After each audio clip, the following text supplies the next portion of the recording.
I thought I was losing my mind when my daughter-in-law Veronica started treating me like I was some senile old woman who couldn't string two thoughts together. Every family dinner, every holiday gathering, every simple conversation would end with her rolling her eyes and sighing dramatically, "Margaret, you ask such stupid questions." But it turns out the only stupid thing was me believing her act for so long. Because when I finally asked my attorney one very smart question about her, everything unraveled in ways I never could have imagined. Before we jump back in, tell us where you're tuning in from, and if this story touches you, make sure you're subscribed, because tomorrow I've saved something extra special for you. My name is Margaret Holloway, and at 72 years old, I thought I'd seen every kind of manipulation and deception the world had to offer.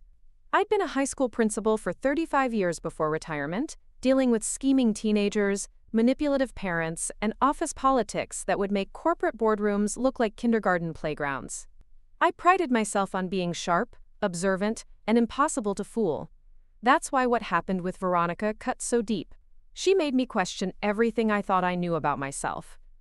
It all started 3 years ago when my son Jonathan brought her home for Thanksgiving. Jonathan had always been my pride and joy, the kind of son any mother would be grateful for. He was a successful pediatric surgeon at Seattle Children's Hospital, kind-hearted, generous to a fault, and had inherited his late father's gentle nature along with my stubborn streak. At 34, he'd never been married, though he'd had a few serious relationships that just never quite worked out. I'd stopped asking him about settling down because I could see the pressure made him uncomfortable. So when he called that November and said he was bringing someone special to dinner, I was thrilled. I spent days preparing his favorite dishes, cleaning the house until it sparkled, and even bought fresh flowers for the dining room table. I wanted everything to be perfect for this woman who had clearly captured my son's heart. Veronica Martinez walked into my Bellevue home that crisp autumn evening like she owned the place. She was stunning in that effortless way some women possess, with long black hair that caught the light, olive skin that seemed to glow from within, and the kind of figure that made expensive clothes look even more expensive. She wore a cream-colored cashmere sweater and dark jeans that probably cost more than most people's car payments, paired with boots that clicked authoritatively against my hardwood floors. But it wasn't her beauty that struck me first. It was her confidence. She moved through my space with the assurance of someone who was used to being the most important person in any room. When Jonathan introduced us, she smiled warmly and embraced me like we were old friends, calling me Mom from the very first moment. "Mrs. Holloway, Jonathan has told me so much about you," she said, her voice carrying just a hint of an accent that made everything sound more sophisticated. "This house is absolutely gorgeous. You have such wonderful taste." I was charmed. Who wouldn't be? She complimented everything from my cooking to my choice in wall colors, asked thoughtful questions about the family photos lining the hallway, and seemed genuinely interested in stories about Jonathan's childhood. During dinner, she regaled us with tales of her work as an art curator at a prestigious gallery downtown, her travels through Europe for exhibitions, and her passion for contemporary sculpture. Jonathan was clearly smitten. I'd never seen him look at anyone the way he looked at Veronica that night. His eyes followed her every movement, he laughed at all her jokes, and he kept reaching over to touch her hand or shoulder as if he needed to reassure himself she was real. When she excused herself to use the powder room, he leaned over and whispered, "Mom, I think she might be the one." My heart swelled with happiness for him. After years of watching my son throw himself into his career while his personal life took a back seat, seeing him so clearly in love felt like answered prayers. Veronica seemed perfect for him. She was sophisticated enough to match his professional status, beautiful enough to turn heads when they walked into a room together, and charming enough to win over even the most skeptical mother-in-law. That first impression lasted exactly 6 months. The cracks started showing gradually, so subtly that I initially dismissed them as stress or misunderstandings. Veronica had moved in with Jonathan by Christmas, and suddenly my weekly dinners with my son became monthly affairs that required careful coordination through her schedule. When I'd call the house, she'd answer with an increasingly cool tone, informing me that Jonathan was busy, sleeping, or unavailable for reasons that seemed to multiply week by week. "He's had such a long day at the hospital, Margaret," she'd say with manufactured concern. "I'm sure you understand how demanding his work is. Maybe try calling tomorrow?" But tomorrow never seemed to be convenient either. The first time she called one of my questions stupid was during Easter dinner at their new condo in downtown Seattle. Jonathan had insisted I come see their place, and I'd been looking forward to it for weeks. The condo was stunning. All floor-to-ceiling windows and modern furniture that looked like it belonged in a magazine. Everything was pristine, white, and expensive-looking. It felt more like a showroom than a home. During dinner, I asked about the beautiful painting hanging over their fireplace. An abstract piece with bold strokes of blue and gold that dominated the living area. I was genuinely curious about it since Veronica had mentioned being an art curator, and I thought she'd appreciate my interest in her expertise. "That's a fascinating piece," I said, studying the canvas. "Who's the artist?" The technique reminds me of some of the abstract expressionists I've seen at the Seattle Art Museum. Veronica's fork paused halfway to her mouth. She glanced at Jonathan, then back at me, and for just a moment something flickered across her face. Annoyance? Impatience? It was gone so quickly I almost missed it. "It's a local artist," she said dismissively. "No one you'd know." "Well, I'd love to learn," I pressed gently. "What's their name? Maybe I could look up more of their work." That's when she sighed, the sound long and theatrical, and set down her fork with more force than necessary. "Margaret, that's such a silly question. Why would you want to research some random artist? It's just decoration." Jonathan looked uncomfortable but said nothing. I felt heat rise in my cheeks, embarrassed and confused by her sudden hostility. Had I overstepped somehow? I was just trying to show interest in something that was clearly important to her professionally. "I was just curious," I said softly. I didn't mean to pry. "It's fine," she said, but her tone suggested it very much was not fine. "I suppose not everyone understands art the way I do. It's not your fault you ask these kinds of questions." The rest of dinner passed in awkward silence, with Jonathan making desperate attempts at small talk while I sat there feeling like I'd committed some unforgivable social sin. When I left that night, Veronica's goodbye hug felt perfunctory, and I drove home wondering what I'd done wrong. I convinced myself it was a one-time thing. Maybe she'd had a bad day at work, or maybe I really had been too pushy with my questions. I decided to be more careful in the future, to think before speaking, to be more considerate of boundaries I apparently didn't understand. But it happened again. And again. And again. At Jonathan's birthday party in May, I asked Veronica about her family since she'd never mentioned them, and I was hoping to get to know her better. She stared at me like I'd asked her to reveal state secrets. "Why would you need to know about my family, Margaret?" "That's such a weird question."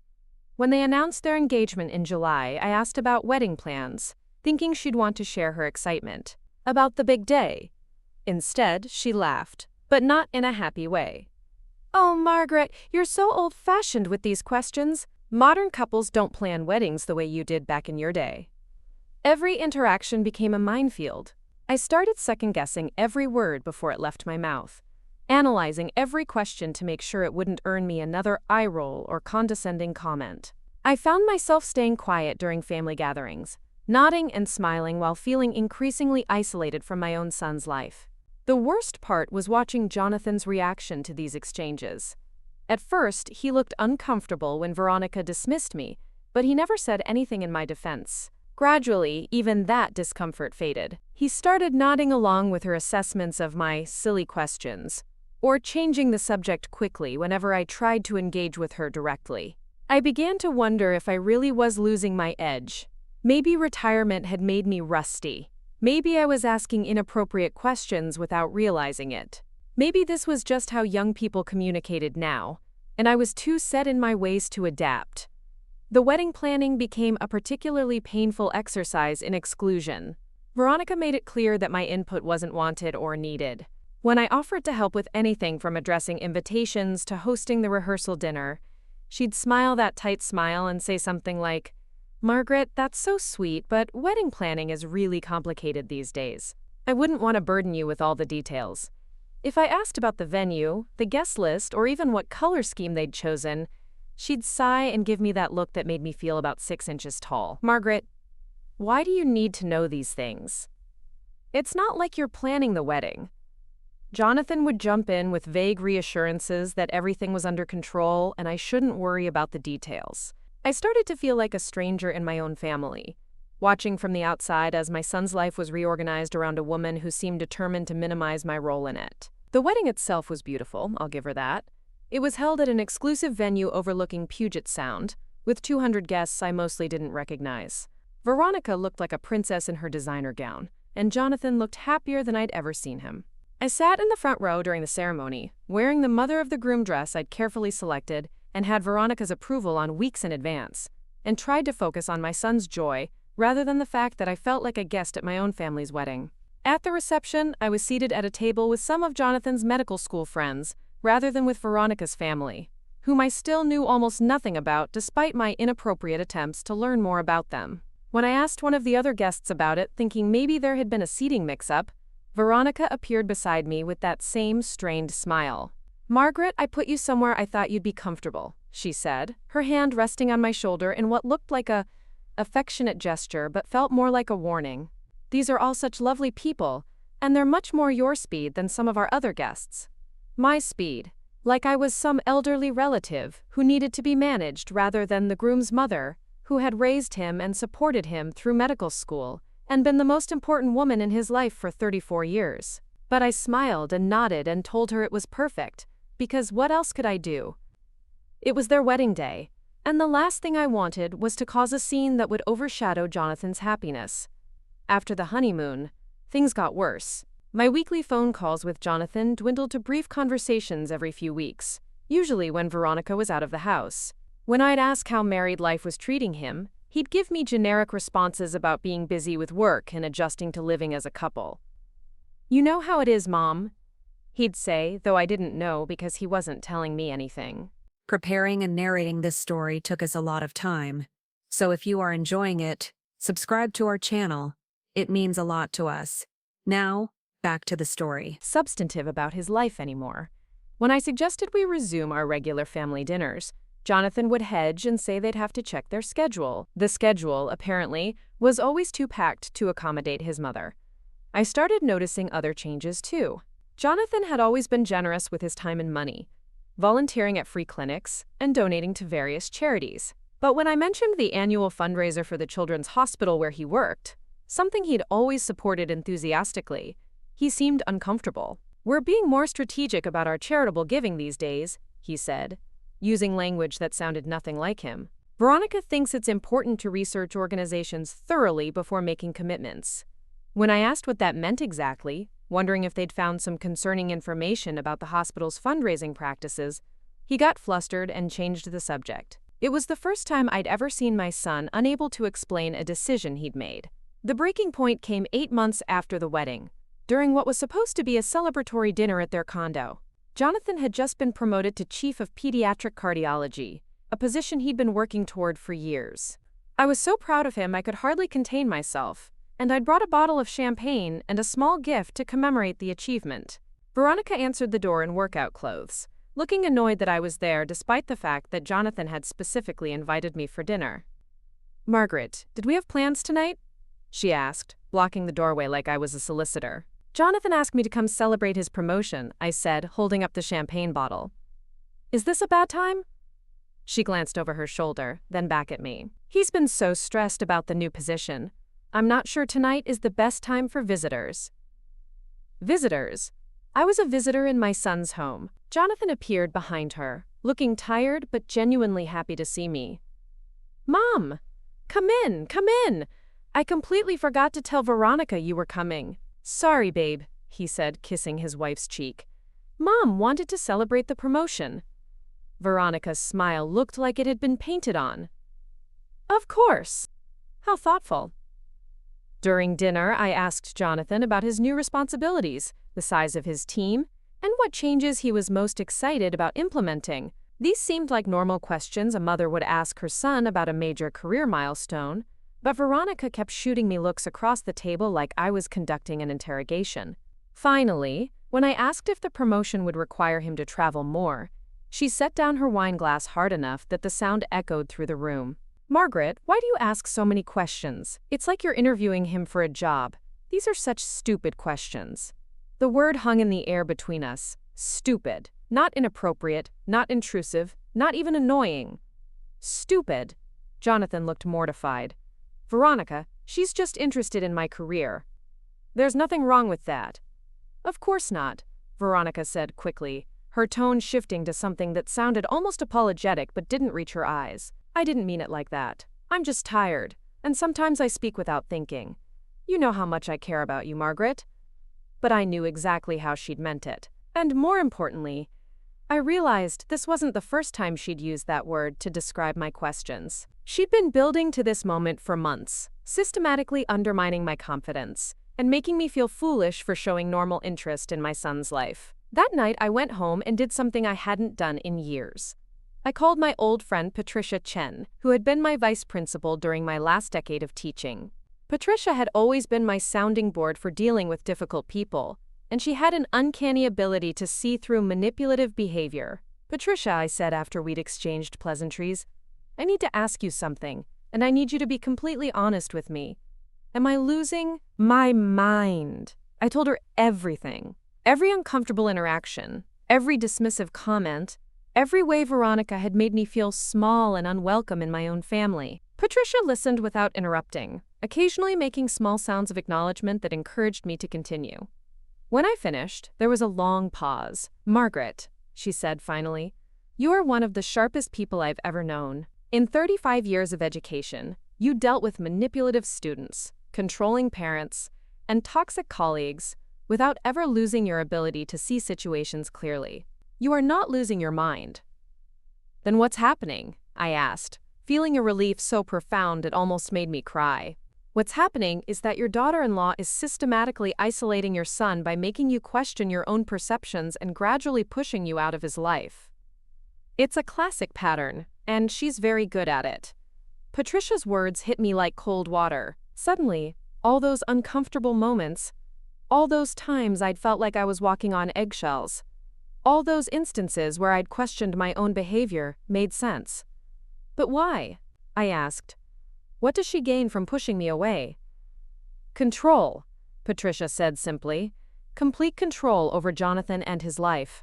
You represent his past, his family ties, his independence. As long as you're in the picture, she can't fully control his narrative." That conversation kept me awake all night. I replayed every interaction with Veronica through this new lens, and patterns I'd missed before became glaringly obvious. The way she'd immediately started calling me Mom to create false intimacy while simultaneously establishing dominance. The way she'd gradually reduced my contact with Jonathan while making it seem like natural busyness rather than deliberate exclusion. The way she'd systematically made me feel stupid and intrusive for showing normal maternal interest in my son's life. I started paying closer attention to things I'd previously dismissed. Like how Veronica never seemed to work regular hours despite claiming to be an art curator at a prestigious gallery. When I'd asked Jonathan about visiting her workplace sometime, thinking it might be nice to see her in her element and learn more about what she did, he'd gotten vague and said something about the gallery having strict policies about visitors. I began to notice that despite her supposed expertise in contemporary art, she couldn't answer basic questions about the pieces in their home. When I'd asked about that first painting, the one that had started our pattern of uncomfortable exchanges, she'd deflected because she couldn't provide even the most basic information about the artist or the work itself.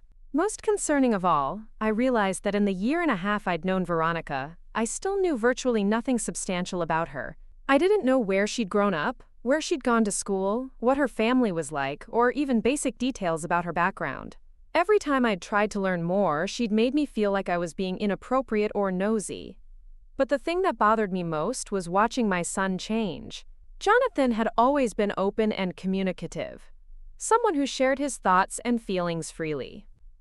Now he seemed guarded, giving careful, measured responses that sounded like they'd been rehearsed. He'd stopped talking about his work with the same passion, stopped mentioning his colleagues and friends, stopped sharing the small details of daily life that had always been part of our conversations. It was like watching someone slowly disappear inside themselves. 2 weeks after my conversation with Patricia, I made a decision that would change everything. I called my attorney. Richard Steinberg had been handling my legal affairs since my husband died 15 years earlier. He was thorough, discreet, and had developed a healthy skepticism about people's motives during his 4 decades of practice. When I called and asked for a meeting, he fit me into his schedule that same afternoon. "Margaret," he said, settling behind his desk with a kind of serious expression that meant he was ready to listen. "What can I do for you?" I took a deep breath and asked the question that had been forming in my mind since Patricia's wake-up call. "Richard, I want you to run a background check on my daughter-in-law. I need to know who Veronica Martinez really is." He raised an eyebrow but didn't seem surprised by the request. "What's prompted this?" I explained the situation as objectively as I could, focusing on facts rather than feelings. The isolation tactics, the evasiveness about her background, the inconsistencies in her stories about her work, the way she'd systematically undermined my relationship with Jonathan. Richard took notes while I talked, asking occasional clarifying questions that helped me organize my thoughts more clearly. "How thorough do you want this investigation to be?" he asked when I finished. "Very thorough," I said without hesitation. "I want to know everything. Where she went to school, where she worked before, what her real family situation is, whether she actually has the credentials she claims to have. Everything." "Margaret, I have to ask this," Richard said carefully. "What are you hoping to accomplish? Even if we find concerning information, Jonathan is a grown man who made his own choice to marry this woman. You can't undo that." "I know," I said, "but if she's lying about who she is, if she's manipulating my son for some ulterior motive, then he deserves to know the truth. He deserves to make an informed decision about his marriage." Richard nodded slowly. "It'll take a few weeks to get comprehensive results. Are you prepared for the possibility that we might not find anything suspicious? Some people are just private about their backgrounds." "I'm prepared for any outcome," I said. "But Richard, my instincts are telling me something is very wrong here. And after 35 years of dealing with dishonest people, I've learned to trust those instincts." He smiled at that. "Fair enough. I'll have my investigators start on this immediately." As I left Richard's office that day, I felt something I hadn't experienced in months. Hope. Not hope that I'd find something terrible about Veronica, necessarily, but hope that I'd finally get answers to questions I'd been told were stupid to ask. What I didn't realize was that those answers would reveal a deception so elaborate and calculated that it would make everything I'd suspected about Veronica look like child's play. The woman who had married my son, who had systematically pushed me out of his life while making me question my own sanity, wasn't just manipulative, she was someone else entirely. And the reasons behind her deception were far more sinister than I could have imagined. The waiting was excruciating. Richard had warned me it would take several weeks to compile a comprehensive background report, but every day felt like an eternity. I found myself analyzing every interaction with Veronica through a new lens, cataloging inconsistencies I'd previously overlooked while trying to maintain the facade of a confused, harmless mother-in-law who asked too many questions. The hardest part was pretending nothing had changed during my increasingly rare interactions with Jonathan and Veronica. When they invited me to dinner the following weekend, I had to bite my tongue to keep from asking the probing questions that were burning inside me. Instead, I played the role Veronica had trained me to play, making only the most superficial comments and nodding along with conversations I wasn't really included in. But I was watching everything now with the trained eye of someone who had spent decades identifying deceptive behavior in teenagers and their parents. And once you know what to look for, the signs become impossible to ignore. During that dinner, I noticed how Veronica's stories about her workday were always frustratingly vague. She'd mention meetings with collectors and reviewing potential acquisitions, but never provided the specific details that someone genuinely passionate about their work would naturally include. When Jonathan tried to ask follow-up questions about a particular exhibition she'd mentioned, she'd deflect with phrases like, "You wouldn't find it interesting," or, "It's very technical." I also observed how she controlled the flow of information in their household. When Jonathan's phone rang during dinner, she'd glance at the screen and announce whether it was important enough for him to answer. When he mentioned wanting to call his medical school roommate who was visiting from Boston, she reminded him about their early morning the next day and suggested he call later in the week instead. Most telling of all, I watched how she monitored my interactions with Jonathan. Every time he and I started to have what felt like a genuine conversation, she'd interrupt with a comment or question that redirected attention back to her. It was subtle enough that it looked natural, but the pattern was unmistakable once I started paying attention. I began documenting these observations in a small notebook I kept in my purse, writing down dates, times, and exact conversations. If Richard's investigation revealed what I suspected it might, I wanted to have a clear record of Veronica's behavior patterns to present to Jonathan. 3 weeks into my wait for the background report, I decided to do some preliminary investigating of my own. I drove to the Meridian Gallery in downtown Seattle, where Veronica claimed to work as a curator. It was a sleek, modern space in the Arts District, exactly the kind of place someone of her supposed caliber would work. I spent an hour walking through the current exhibition, a collection of Pacific Northwest landscape photography that was genuinely impressive. When I asked the young woman at the front desk about the curator who had organized the show, she smiled proudly and introduced me to David Kim, a soft-spoken man in his 40s who clearly knew every detail about the artists and their work. "I don't think we have a Veronica Martinez on our curatorial staff," he said when I mentioned her name, looking genuinely puzzled. "We're a small team, so I know everyone who works here. Are you sure you have the right gallery?" I mumbled something about possibly being confused and left quickly, my heart pounding. Either Veronica worked at a different gallery than she'd claimed, or she didn't work as a curator at all. That evening, I called Jonathan to ask if he might be interested in visiting Veronica's workplace sometime, thinking it could be fun to see her in her professional environment. I was careful to frame it as genuine interest rather than suspicion. "Oh, Mom, that's really sweet of you," he said, but there was something strained in his voice. "But you know how busy she is with the current exhibition. Maybe when things calm down a bit." When I asked which gallery she worked at, just to make sure I had it right, there was a pause. "The Meridian Gallery," he said. "But, like I said, she's really swamped right now." So he believed she worked there too. Which meant either she'd lied to both of us or there was some explanation I wasn't seeing. I decided to wait for Richard's report before drawing any conclusions. The next week brought another unsettling discovery. I was having lunch with my neighbor Eleanor, who had been following the Seattle social scene for decades through her volunteer work with various charitable organizations. When I mentioned Veronica's background in art curation, Eleanor's eyes lit up with interest. "Oh, how fascinating," she said. "Is she involved with the new contemporary sculpture initiative the Seattle Art Museum is launching? They've been looking for experienced curators to help with the selection process." I told her I wasn't sure about Veronica's specific projects, which was true enough. Eleanor pulled out her phone and started scrolling through what looked like a professional networking site. "What did you say her last name was? Martinez? Let me see if I can find her profile. I'm always interested in meeting people in the arts community." She scrolled for several minutes, then looked up with a frown. "I'm not finding anyone by that name in the Seattle area with art curation experience. Are you sure that's her professional name? Some people use different versions of their names for work, another inconsistency to add to my growing list. But the discovery that really shook me came during a conversation with Dr. Amanda Foster, one of Jonathan's colleagues at the hospital. I'd run into her at the grocery store, and she'd asked how I was enjoying having a daughter-in-law after so many years of Jonathan being single. "It must be wonderful to finally have another woman in the family," she said warmly. "And from what Jonathan's mentioned, she comes from such an interesting background.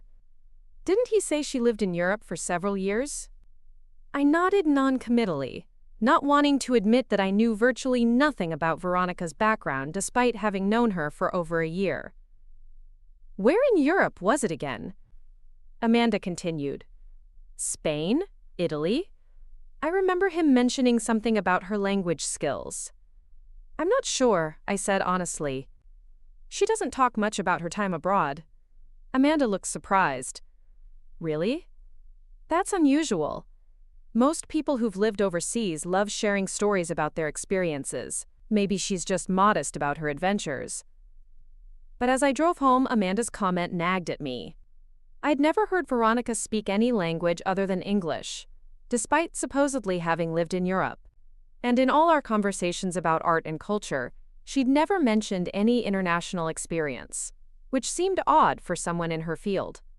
I was building a mental list of inconsistencies that would have made any principal suspicious of a student's story. But I needed concrete evidence, not just a collection of odd coincidences and vague discrepancies. That evidence arrived on a Tuesday morning in early November, exactly 4 weeks after I'd hired Richard. He called and asked me to come to his office immediately, saying only that he had significant findings to discuss. I found him waiting with a thick folder and the kind of serious expression that meant my instincts had been correct. "Margaret," he said without preamble, "your daughter-in-law is not who she claims to be." My hands went cold despite the warm office. "What do you mean?" Richard opened the folder and spread several documents across his desk. "Let's start with the basics. There is no record of a Veronica Martinez matching your daughter-in-law's description, ever working as an art curator in Seattle or anywhere else in Washington state. The Meridian Gallery has never employed anyone by that name." He pulled out what looked like an employment verification form. "In fact, there's no record of anyone named Veronica Martinez with her birth date and physical description having any significant employment history in the art world anywhere in the United States." "But she knows so much about art," I said weakly, though even as I said it, I realized I'd never actually heard her demonstrate deep knowledge about anything specific. "She may have some general knowledge, but she's certainly not a professional curator," Richard said. Now here's where it gets interesting. We were able to trace her actual identity through financial records and background databases.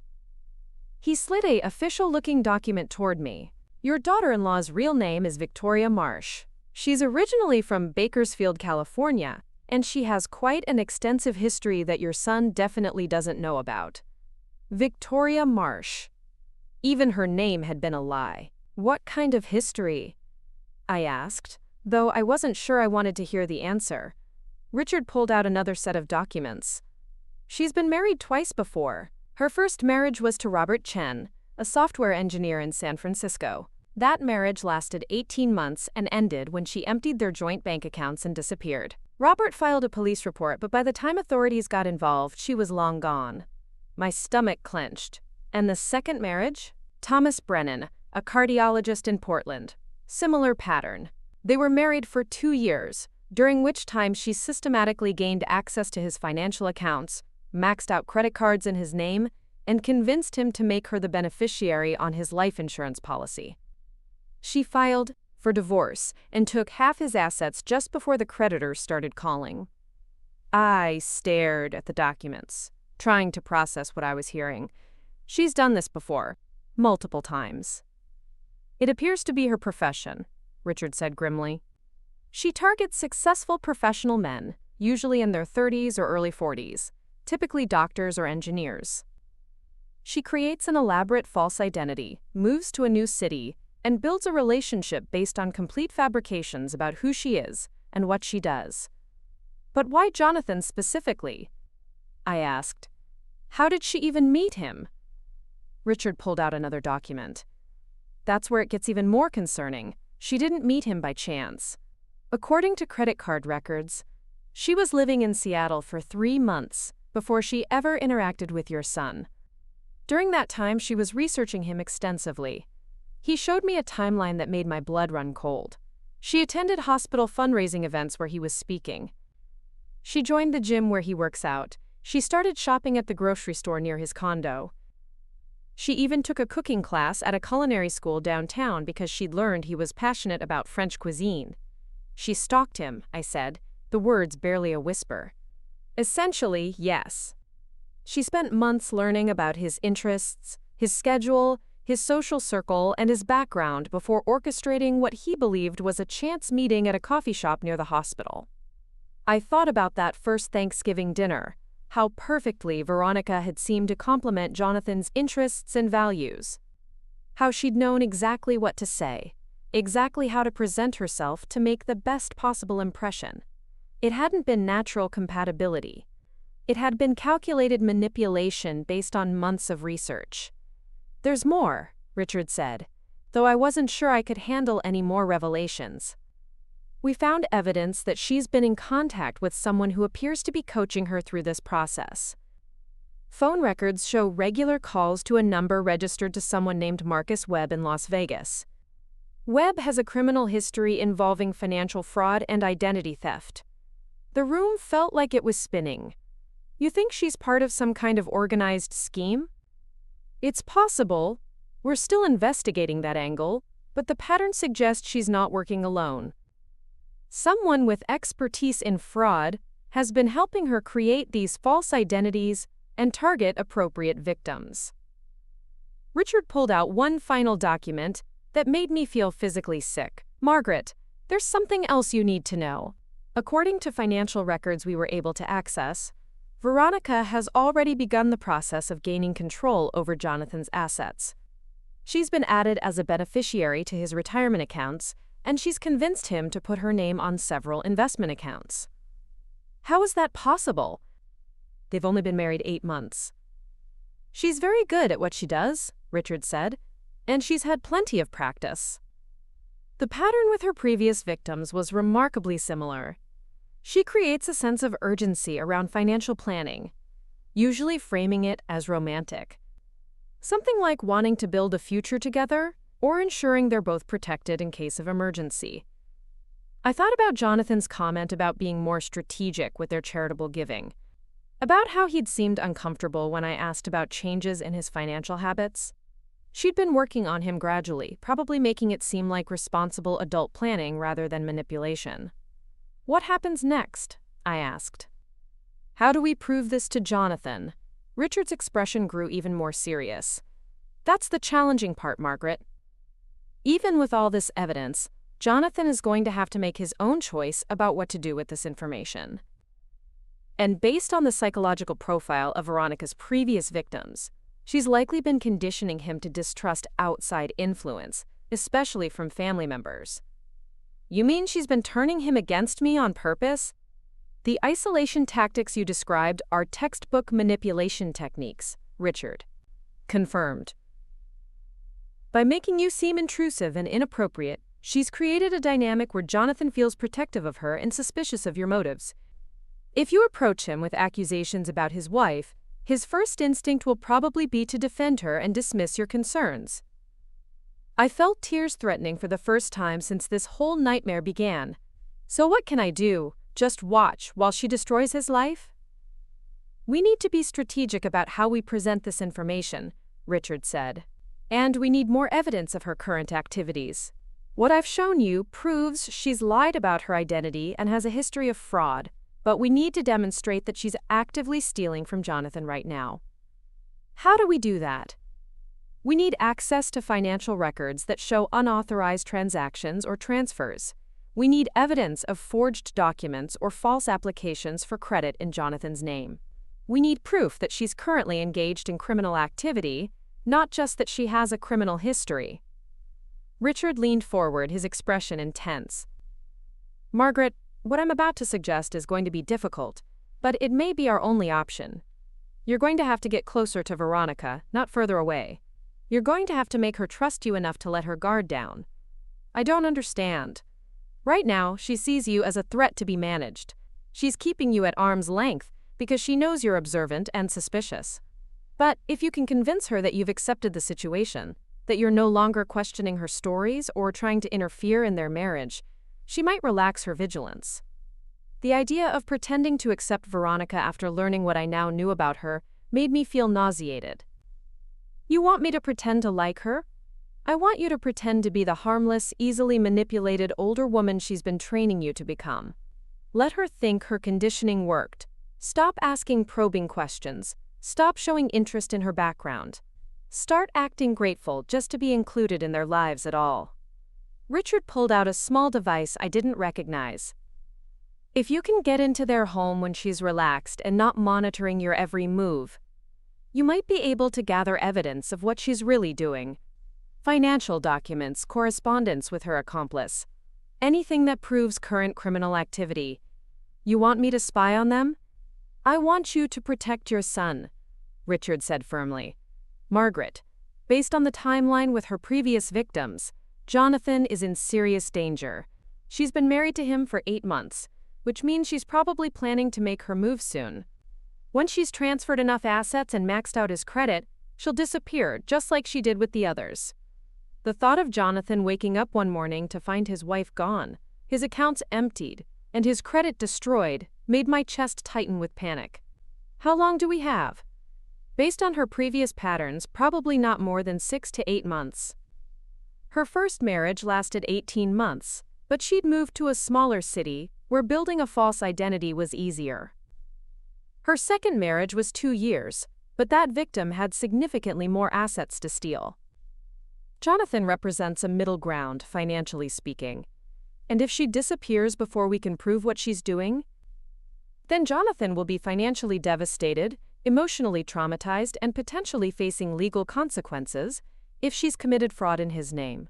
And he'll probably blame you for not warning him, even though she's conditioned him not to listen to your warnings. The cruel irony wasn't lost on me. Veronica had made it impossible for me to protect Jonathan by systematically undermining my credibility with him.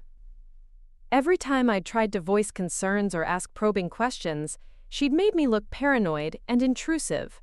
Now that I had concrete proof of her deception, my son would be least likely to believe it was coming from me. There is one other option, Richard said carefully. We could go to the police with what we found and let them handle the investigation. But that would mean Jonathan finding out about all of this from strangers, wouldn't it?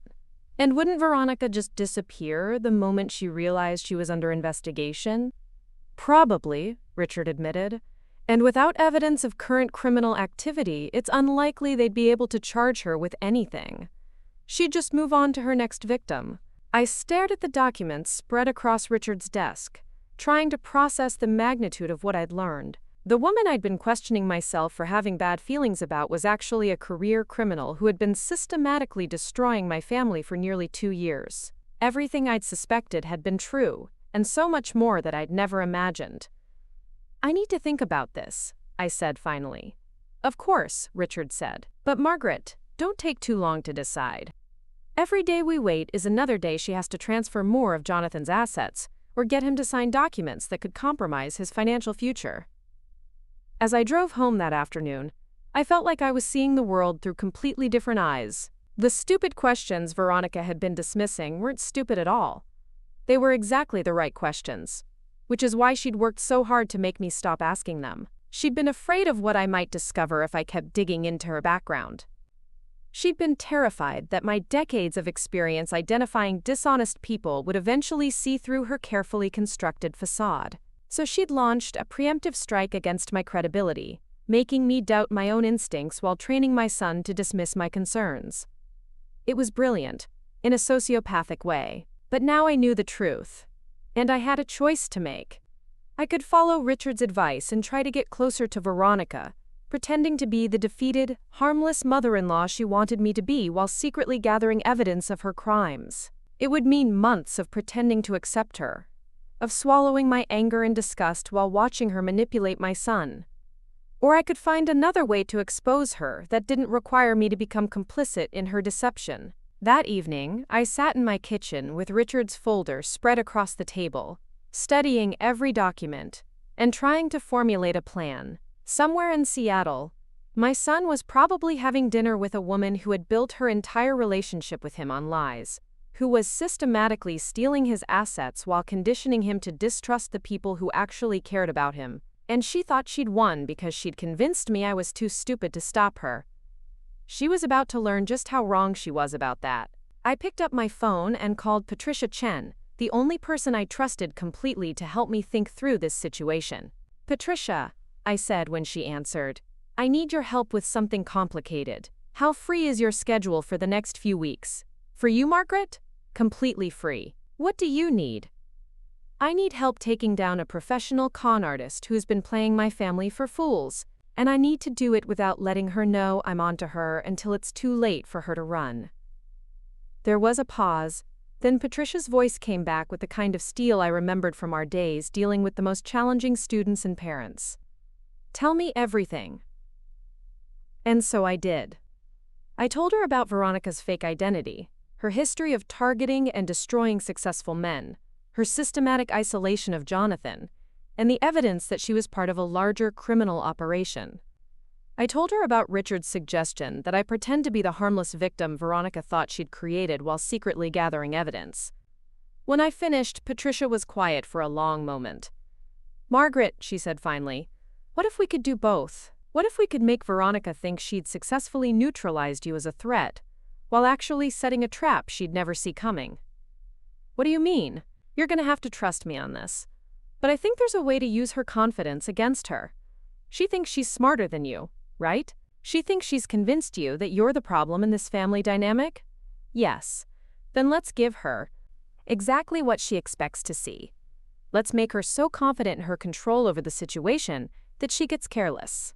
And while she's basking in her apparent victory, we'll be documenting every crime she commits." The plan Patricia outlined was more complex and risky than anything Richard had suggested. But it had one crucial advantage. If it worked, we wouldn't just be able to prove Veronica was a fraud. We'd be able to catch her in the act of stealing from Jonathan, giving us the kind of evidence that would be impossible for him to dismiss or rationalize away. "Are you sure you're up for this?" Patricia asked. "It's going to require you to be a better actress than she is. And if she catches on to what we're doing before we have enough evidence, she'll disappear and Jonathan will be left with nothing but debt and heartbreak." I thought about my son, about the joy on his face on his wedding day, about how hard he'd worked to build his career and his life. I thought about the other victims Veronica had left in her wake, and the future victims she'd target if we didn't stop her. "I'm ready," I said. "Tell me what I need to do." The next morning, I called Jonathan and asked if I could take him and Veronica to dinner, as an apology for being so intrusive lately. I said I'd been doing some soul-searching and realized I'd been having trouble adjusting to not being the most important woman in his life anymore. "Mom, you don't need to apologize," Jonathan said, but I could hear the relief in his voice. "We'd love to have dinner with you." When I arrived at the restaurant that Friday evening, I was prepared to give the performance of my lifetime. I was going to convince Veronica that she'd broken me, that I'd finally accepted my diminished role in Jonathan's life. And while she was celebrating her victory, I was going to gather everything I needed to destroy her. The game was about to change, and this time, I was going to be the one asking all the smart questions. The dinner at Canlis that Friday evening required every ounce of acting ability I'd developed during decades of dealing with difficult parents who thought they could manipulate me. I arrived early, choosing a table with good acoustics, where Patricia could sit across the restaurant with a clear view of our conversation.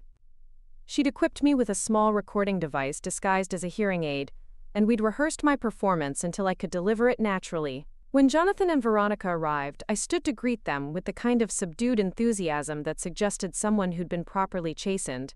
I hugged Jonathan warmly but kept my embrace with Veronica brief and respectful, like someone who finally understood her place in the hierarchy. "Thank you both for coming," I said as we settled into our seats. "I've been doing a lot of thinking lately, and I owe you both an apology." Jonathan looked surprised, but Veronica's eyes sharpened with interest. She was clearly wondering where this was leading. I took a steadying breath and launched into the speech Patricia and I had crafted.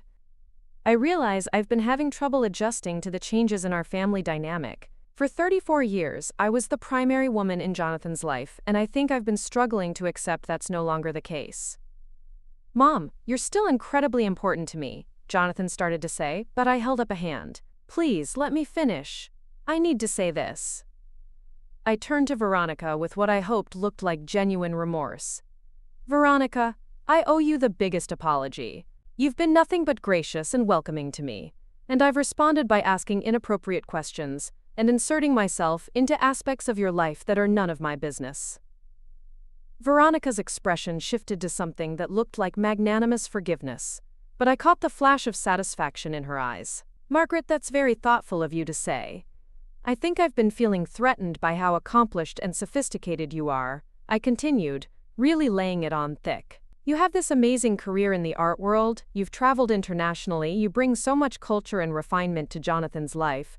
I suppose I felt inadequate by comparison." Jonathan was eating this up, clearly relieved that the tension between his wife and mother was finally being addressed. But Veronica was studying me carefully, trying to determine if this transformation was genuine. "I hope we can start fresh," I said, meeting her gaze directly. "I promise to be more mindful about boundaries and to trust that you and Jonathan know what's best for your marriage without interference from me." "Of course, Margaret," Veronica said warmly. "I've always hoped we could have a closer relationship. You raised such a wonderful son." The rest of dinner passed smoothly, with me asking only the most superficial questions and deferring to Veronica's opinions on everything from the wine selection to restaurant recommendations. I complimented her dress, asked for her advice on updating my own wardrobe, and generally behaved like someone who'd been thoroughly humbled. When Veronica excused herself to use the restroom, Jonathan leaned over and squeezed my hand. "Mom, this means so much to me. I can see how hard you're trying, and Veronica really appreciates it too." "I just want you to be happy," I said, which was probably the most honest thing I'd said all evening. "And I can see how much she means to you." After Veronica returned, I made my next calculated move. "I was wondering if you two might be free for Thanksgiving dinner at my house this year. I know it's short notice, but I'd love to cook for my family again." Veronica and Jonathan exchanged glances. "That sounds lovely," Veronica said. "We'd be honored." "Perfect. Thanksgiving would give me the opportunity to implement the next phase of Patricia's plan." Over the following 2 weeks, I maintained my new persona as the reformed, boundary-respecting mother-in-law. I called less frequently, kept conversations brief and surface level, and made sure to direct most of my questions through Jonathan, rather than asking Veronica directly. The transformation in their attitudes toward me was remarkable. Suddenly, Jonathan was calling me more often, sharing details about his work that he'd been keeping to himself. Veronica started including me in group text messages about family plans, and even asked for my opinion on a few decorating decisions for their condo. She was relaxing her guard, just as Patricia had predicted she would. Meanwhile, Richard's investigator had been busy gathering more evidence about Veronica's current activities. We'd discovered that she'd already added her name to 3 of Jonathan's investment accounts, and had taken out a credit card in his name that he apparently didn't know about. She'd also been in regular contact with Marcus Webb, her apparent partner in crime, with phone calls increasing in frequency over the past month. Most concerning of all, she'd recently made inquiries about Jonathan's life insurance policy through his employer, asking about beneficiary designations and payout procedures. When someone starts researching life insurance payouts less than a year into a marriage, it raises serious red flags about their intentions. But we needed to catch her in the act of stealing, not just planning to steal. And for that, we needed access to their home when she felt completely comfortable and unguarded. Thanksgiving provided the perfect opportunity. I spent the week before the holiday preparing both the traditional feast and the technological setup Patricia had designed. We'd enlisted the help of her nephew, a computer security specialist who'd installed microscopic cameras and audio recording equipment throughout my house. Every conversation would be captured from multiple angles, providing the kind of comprehensive evidence that would be impossible to dispute. We'd also prepared a scenario designed to give Veronica an irresistible opportunity to access Jonathan's financial information while she thought she was unobserved. On Thanksgiving morning, I was in my kitchen by 6 a.m., genuinely cooking but also making final preparations for what would hopefully be Veronica's downfall. Patricia arrived at 8 to help with the setup, posing as my old friend who'd volunteered to assist with the large meal. "Are you ready for this?" she asked as we arranged the recording equipment. "I've been ready since the day I learned who she really is," I said. "Let's end this." Jonathan and Veronica arrived at noon with flowers and a bottle of expensive wine that probably cost more than most people's weekly grocery budget. Veronica was dressed impeccably as always, in a burgundy dress that perfectly matched the autumn color scheme, and she seemed more relaxed than I'd seen her since our early meetings. "Margaret, everything smells absolutely wonderful," she said, embracing me with what felt like genuine warmth. "And your house looks so beautiful with all the decorations." "Thank you, dear. I wanted everything to be perfect for our family dinner." The meal itself went smoothly, with conversation flowing naturally for perhaps the first time since I'd known Veronica. She seemed to have decided that I was no longer a threat, worth monitoring closely, which allowed her natural charm to shine through. I could see why Jonathan had been so captivated by her initially. But I was watching for the moment Patricia and I had planned for, the opportunity that would reveal Veronica's true nature once and for all. It came during dessert preparation. I excused myself to get the pumpkin pie from the kitchen, then called out from the other room with a tone of mild distress. "Oh no, I think I may have forgotten to pick up the prescription Dr. Hayes called in for me yesterday. Jonathan, would you mind terribly running to the pharmacy? I'm supposed to take it with food, and I don't want to miss another dose." Jonathan immediately stood up. "Of course, Mom. Which pharmacy?" "The Walgreens on Main Street. The prescription should be under Holloway. I'm so sorry to send you out during dinner." "Don't worry about it. I'll be back in 20 minutes. Veronica started to stand as well. "I'll come with you." "Actually," I said quickly, "would you mind staying to help me with the coffee and dessert setup? I could use an extra pair of hands, and Patricia had to leave to check on her own family dinner." Veronica glanced between Jonathan and me, clearly torn between accompanying her husband and maintaining the facade of being a helpful daughter-in-law. "Of course I'll stay and help," she said finally. Jonathan kissed her cheek and grabbed his keys. "I'll be right back. Don't let Mom work you too hard." The moment his car pulled out of the driveway, Veronica's demeanor shifted subtly. She was still pleasant and helpful, but there was a calculated quality to her movements that hadn't been there when Jonathan was present. "Where would you like me to start?" she asked, following me into the kitchen. "Would you mind getting the good china down from the top cabinet for the dessert service? I'm not quite tall enough to reach it safely anymore." While Veronica was occupied with the dishes, I made my move. I pulled Jonathan's laptop bag from where he'd left it by the front door and brought it into the living room, setting it on the coffee table in plain view. "Oh, Jonathan forgot his computer bag," I called to Veronica. "He was saying earlier that he needed to check something for work. I hope he doesn't need it while he's out." I returned to the kitchen, where Veronica was arranging dessert plates with careful precision. But I could see her mind working, processing the information about Jonathan's unsecured laptop being easily accessible in the next room. "You know," I said casually, "I'm realizing I never got to start the coffee. Would you mind keeping an eye on the pie while I get that going? I want to make sure it doesn't overcook." "Absolutely," Veronica said. "Take your time." I went into the laundry room, adjacent to the kitchen, where I could watch Veronica through the partially open door while appearing to be occupied with the coffee preparation. For several minutes she continued arranging the dessert service, but I could see her glancing toward the living room where Jonathan's laptop waited. Finally, she set down the plates and moved quietly toward the living room. I held my breath as she approached the coffee table and looked around to make sure she was alone. Then she opened Jonathan's laptop bag and pulled out his computer. The cameras Patricia's nephew had installed captured everything in high definition as Veronica powered up the laptop and began navigating through Jonathan's files. She moved with practiced efficiency, clearly familiar with this type of unauthorized access. I watched in fascination and horror as she opened Jonathan's banking applications and began transferring funds between accounts. She moved money from his primary savings into accounts I didn't recognize, typing in routing numbers she apparently had memorized. She accessed his investment portfolio and changed beneficiary information on several accounts, adding herself as the primary recipient. Most damning of all, she opened a credit application in Jonathan's name for a line of credit he clearly knew nothing about. She filled in all his personal information from memory, including his social security number and employment details, and submitted the application electronically. This was identity theft in real time, captured on multiple cameras with perfect audio quality.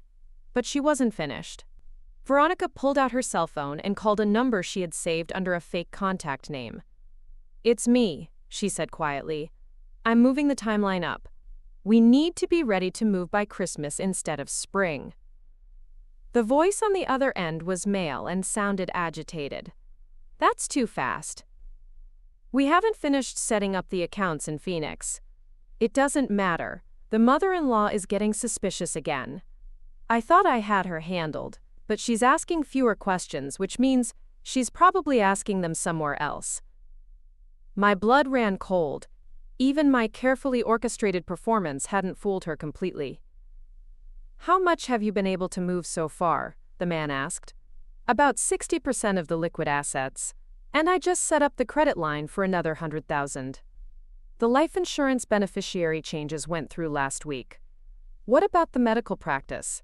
Is he still planning to invest in that surgical center? Yes, and I've convinced him to put up his condo as collateral for his share of the investment. Once that goes through, we'll have access to everything. The surgical center. Jonathan had mentioned something about a business opportunity with some colleagues, but I'd assumed it was a standard medical investment. Apparently, Veronica had been manipulating him into risking his home for what was probably a fraudulent scheme. Fine, the man said. But we move the day after Christmas. New Year's Day at the latest. And, Victoria, if the mother-in-law or anyone else gets too close to figuring this out, we abandon everything and run. Understood. But Marcus, this is the biggest score we've ever had. Jonathan's worth almost $2 million when you include all the assets and credit lines. We can retire after this one. Only if we don't get caught. Stay focused, and don't get greedy. The call ended, and Veronica quickly closed all the applications she'd been using and shut down the laptop. She wiped down the keyboard and screen with a tissue from her purse, then carefully placed everything back in Jonathan's bag exactly as she'd found it. By the time she returned to the kitchen, I was back at the coffee maker, my hands shaking so badly I could barely measure the grounds. "Everything okay?" she asked brightly. "The pie smells amazing." "Perfect," I managed to say. "Jonathan should be back any minute." True to his word, Jonathan returned 20 minutes later with my prescription and an apology for taking so long.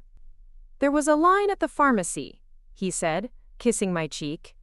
"But I got your medication, and I picked up some of those mints you like." The rest of the evening passed in a blur of forced normalcy. We had dessert. Jonathan told stories about his residency that made Veronica laugh, and they helped me clean up before heading home around 8 o'clock. The moment their car disappeared down the street, I collapsed into my kitchen chair and called Patricia. "Did you get everything?" she asked without preamble.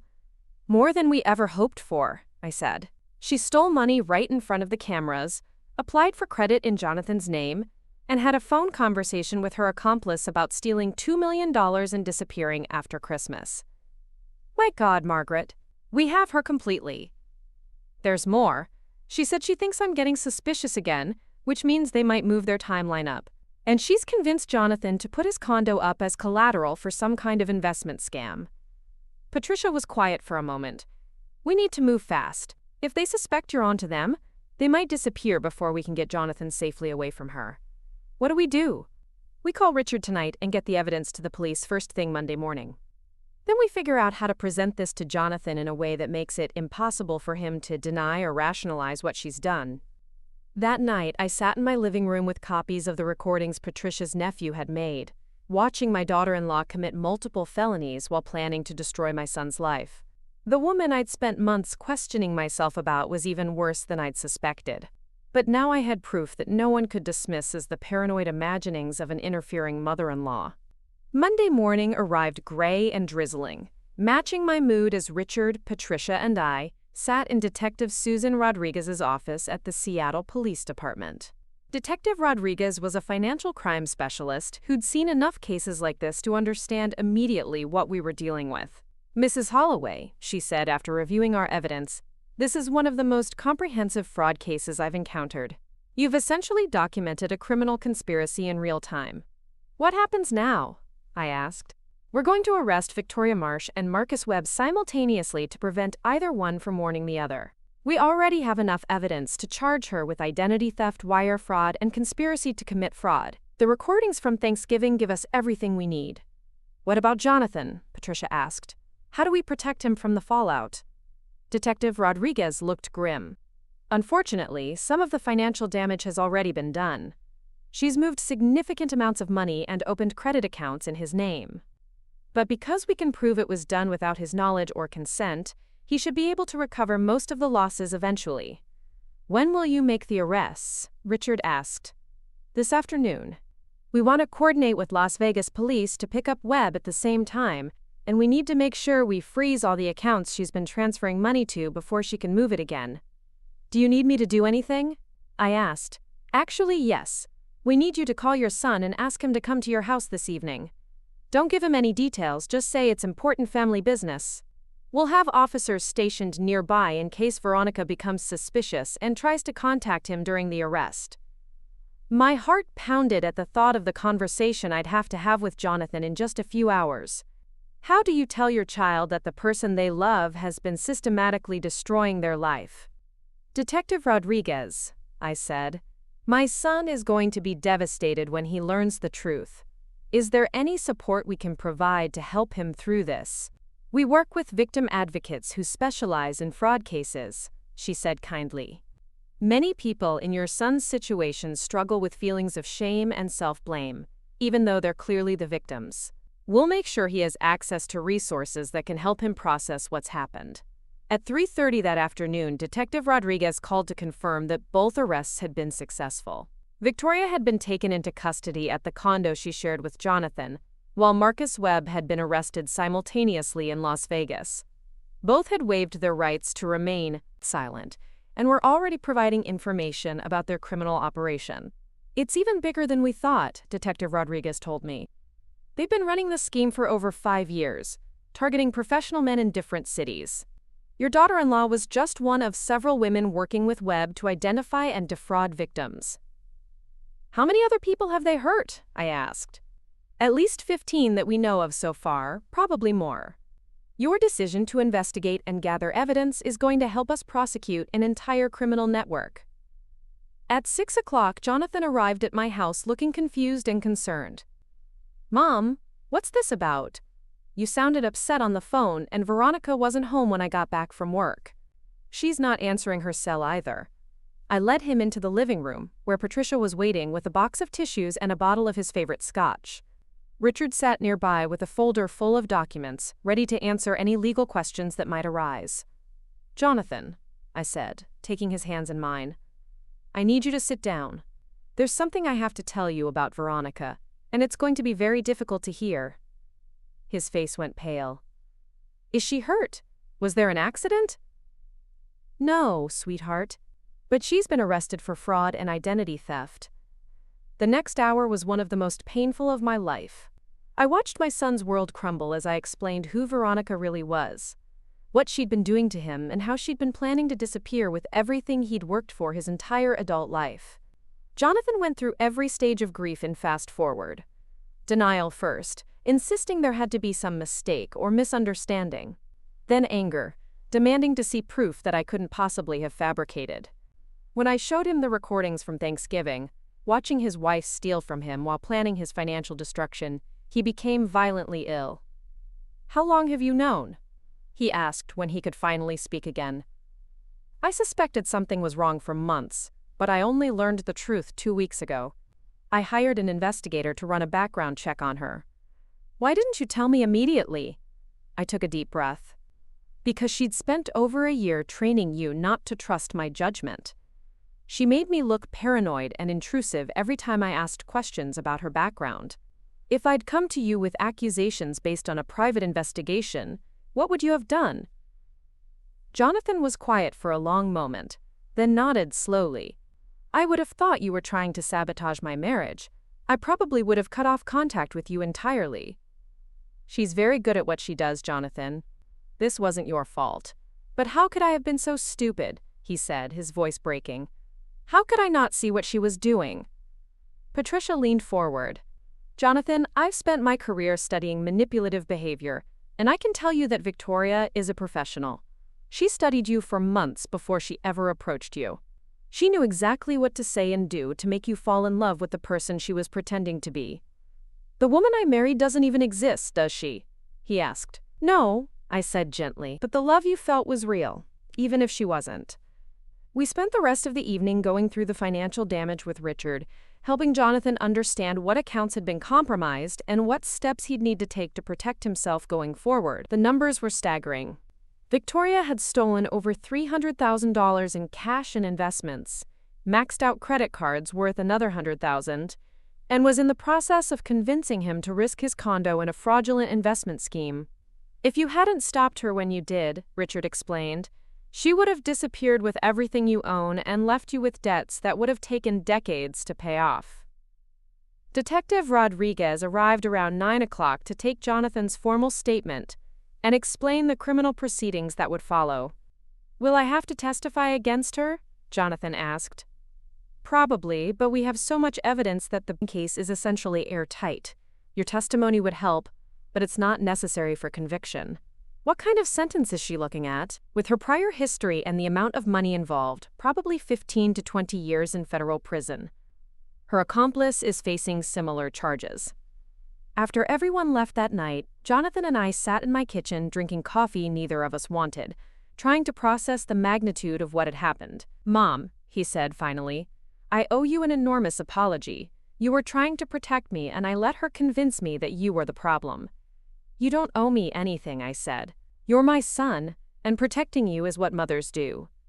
"But I should have listened to you. I should have trusted your instincts instead of dismissing your concerns." I reached across the table and took his hand. "Jonathan, she was a professional con artist who'd been practicing these techniques for years. She knew exactly how to isolate you from anyone who might see through her deception. The fact that you fell for it doesn't make you stupid or naive. It makes you human." "What do I do now?" he asked. "How do I even begin to rebuild from this?" "One step at a time," I said. "We'll work with Richard to sort out the financial mess. You'll talk to the victim advocate about processing the emotional trauma. And eventually, when you're ready, you'll start building a new life based on truth instead of lies." "Will I ever be able to trust anyone again?" "Yes," I said firmly. "Because now you know what real manipulation looks like. You'll be able to recognize the warning signs that you missed before." 6 months later, Jonathan had moved back into his condo, which he'd managed to keep thanks to our early intervention. The financial recovery was ongoing, but he'd recovered about 70% of what Victoria had stolen, and his credit was slowly being repaired. Victoria Marsh was convicted on 12 federal charges and sentenced to 18 years in prison. Marcus Webb received 22 years for his role as the operations leader. Their criminal network had defrauded victims of over $8 million across multiple states. But the most important change was in my relationship with Jonathan. The experience had brought us closer than we'd been since he was a child. He called me every day, visited twice a week, and never made another major decision without asking for my input first. "You know," he said one evening as we were having dinner at my house, "I finally understand why you ask so many questions. They're not stupid questions at all. They're exactly the right questions." "Questions are how we learn the truth about people," I said, "and the people who don't want to answer them are usually the ones hiding something worth finding." 3 months later, Jonathan started dating Dr. Sarah Chen, a pediatric oncologist at his hospital who'd been a friend and colleague for years. When he brought her to meet me, I asked her dozens of questions about her background, her family, her goals, and her interests. She answered every single one with enthusiasm and detail, clearly pleased that Jonathan's mother cared enough to get to know her properly. "I like her," I told Jonathan afterward. "She's real." "How can you tell?" he asked, smiling. "Because real people love talking about their lives. They're proud of where they come from and excited about where they're going. They don't get defensive when you ask questions, and they don't try to make you feel stupid for wanting to know more. So asking questions isn't intrusive after all? Asking questions is how you protect the people you love," I said. "And anyone who tries to convince you otherwise is probably hiding something you need to know." Victoria had called my questions stupid because they threatened to expose her lies, but there's nothing stupid about seeking truth, protecting family, or trusting your instincts when something feels wrong. Sometimes, the smartest thing you can do is ask the question everyone else is afraid to voice. And sometimes, one smart question to the right person can save your entire family from destruction. I learned that the hard way, but I learned it just in time. Up next, you've got 2 more standout stories right on your screen. If this one hit the mark, you won't want to pass these up. Just click and check them out.